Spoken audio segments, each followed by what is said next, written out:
There are three reasons to reverse engineer the brain. One is to do a better job of fixing it.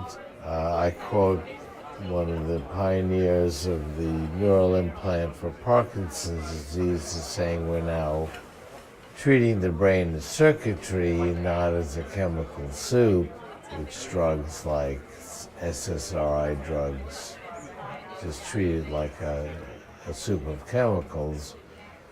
It is, in fact, an elaborate network, and if we actually understand how that network works, we can do a much better job of overcoming problems and limitations, and for that matter, we're all limited. Secondly, we can create more intelligent machines. We've done a fairly good job without actually understanding how the human brain works, but now that we're beginning to get biologically inspired methods, this is going to greatly accelerate AI. And thirdly, it'll provide more insight into ourselves. We can't understand ourselves if we don't understand how our brains work.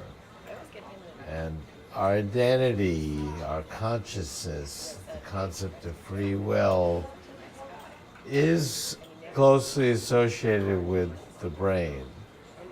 Now, it's not exactly the same thing. We can talk about how these philosophical concepts relate to the brain, but you can't really have a discussion about consciousness, free will, and identity without talking about the brain.